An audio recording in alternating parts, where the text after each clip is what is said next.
Hey guys, please subscribe to our channel and also click on bell icon to never miss a new video from AquaTutor. नमस्ते everyone, तपाईहरुलाई AquaTutor च्यानलमा स्वागत छ। आजको यो video cement को GK section माथि छ। यस सेक्सनमा प्राय जसो क्वेशन कुन टपिकबाट सोध्ने गरिन्छ त्यसबारे जानकारी दिन गइरहेको छु। त्यसैले यो भिडियो चाहिँ अन्तिमसम्म हेर्नु होला र हाम्रो च्यानललाई सब्स्क्राइब गर्न नबिर्सिनु होला।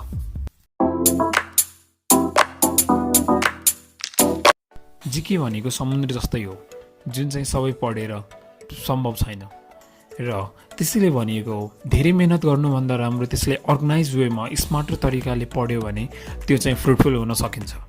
म तपाईहरुलाई यो कुन टपिकबाट प्राय जसो क्वेशनहरु सीमेटमा जीके सेक्सनमा सोधिएको हुन्छ त्यो टपिकहरु यो भिडियोमा तपाईहरुलाई दिन गइरहेको छु। सबभन्दा पहिलो टपिक चाहिँ अर्गनाइजेसन हो।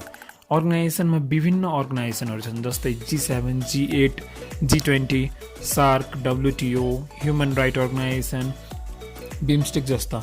यी सबै अर्गनाइजेसनको इस्टाब्लिशमेन्ट डेट, कुन कन्ट्री यसका मेम्बरहरु छन्, को चाहिँ चेयरपर्सन हुनुहुन्छ, यस्ता खालका क्वेशनहरु एक्जाममा सीमेटको जीके सेक्सनमा चाहिँ सोध्ने गरिन्छ।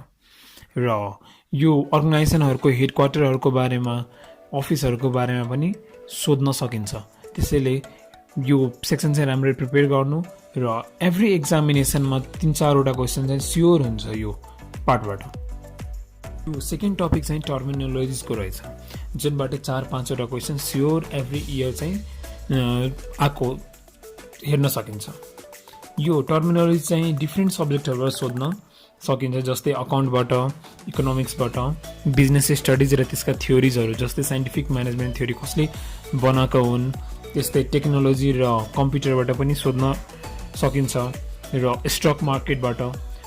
यी सबै सब्जेक्टहरुबाट चाहिँ वर्ड लिएको हुन्छ र त्यो वर्डको चाहिँ मिनिङहरु के हुन्छ, इदर त्यहाँ सिंगल वर्ड दिएको हुन्छ, अदरवाइज त्यहाँ एउटा फ्रेज दिएको हुन्छ, त्यसको चाहिँ एक्ज्याक्ट मिनिङ चाहिँ के हुन्छ, त्यस्तो वेमा चाहिँ सोधिएको हुन्छ।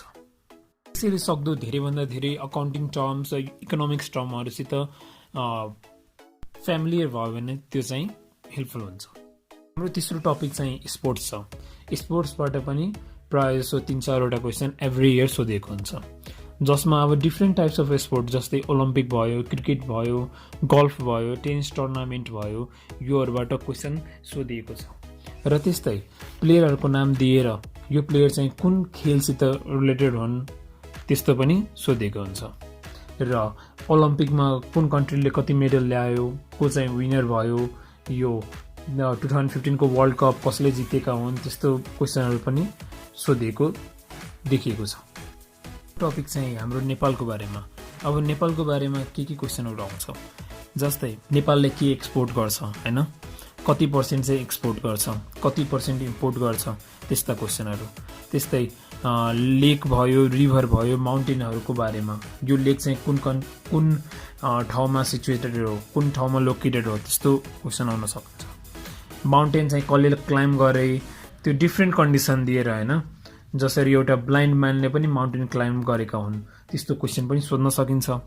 र अर्को हाम्रो हिस्ट्रीको बारेमा, पास्टको बारेमा, हु बिल्ट वाट हैन, जसरी पशुपति कसले बनाए, वीर हस्पिटल कसले बनाए, को चाहिँ राजा थिए त्यति बेलाका, त्यस्तो क्वेशनहरु पनि आउन सकिन्छ। र टेम्पलका हिस्ट्रीहरु, यो टेम्पल कहिले बिल्ट भएको हो, कसले बनाएका हुन् र कहाँ चाहिँ सिचुएटेड छ। र त्यस्तै भनेको रुटको बारेमा पनि आउन सकिन्छ, जस्तै यो काठमाडौँ र पोखराको बिचमा यस्तो क्वेशन पनि दिन सकिन्छ, जस्तै काठमाडौँ र पोखराको बिचमा कुन प्लेस चाहिँ पर्दैन, त्यो अप्सनबाट त्यो रुटसित रिलेटेड हुन्छ। र नेपालको यस्ता टपिकहरुबाट धेरै जसो क्वेशनहरु सीमेटमा देखा परेको छ। र लास्टमा चाहिँ मैले मिसेलेनियस सेक्सन राखेको छु, जुनमा चाहिँ डिफ्रेन्ट टपिकहरु इन्क्लुड गरिएको हो, त्योबाट क्वेशनहरु सीमेटमा अहिलेसम्म सोधिएको छ। जस्तै तपाईको स्टक एक्सचेन्ज भयो, हाम्रो नेपालको नेप्से हो, त्यस्तै अरु कन्ट्रीको स्टक एक्सचेन्ज दिएर यो चाहिँ कुन कन्ट्रीको स्टक एक्सचेन्ज हो भनेर सोध्न सकिन्छ। त्यस्तै अवार्ड भयो, अवार्डबाट करेन्सी, नेपालको करेन्सी चाहिँ रुपी छ, त्यस्तै युएस को करेन्सी कुन छ, त्यो कन्ट्रीको करेन्सी सोध्न सकिन्छ।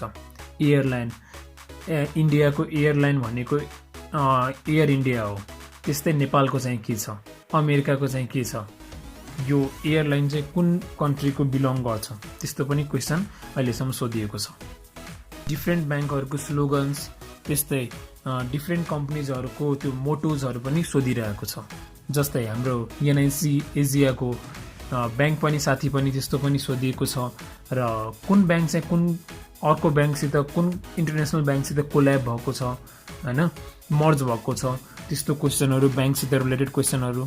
त्यस्तै टलेस्ट बिल्डिङहरूको बारेमा, वन्डरहरूको बारेमा सोधिएको छ र फेमस पर्सन, पपुलर चर्चित मान्छेहरूको उनीहरूको प्रोफेसनको बारेमा पनि सोधिएको छ। डिफ्रेन्ट बुक अथरहरूको बारेमा, जस्तै पाल्पासे काफे कसले लेखेका हुन्, त्यस्तो क्वेसनहरू सीम्याटमा सोधिएको छ। फिल्म इन्डस्ट्रिजको बारेमा, यो जेम्स मोडलले कुन आफ्नो करियरको फर्स्ट मुभी गरेका छन् हैन, अमिताभ बच्चनले कुन मुभी गरेका छन्, त्यस्तो राजेश हमालको कुन मुभी छ, त्यस्तोहरू आउन सकिन्छ।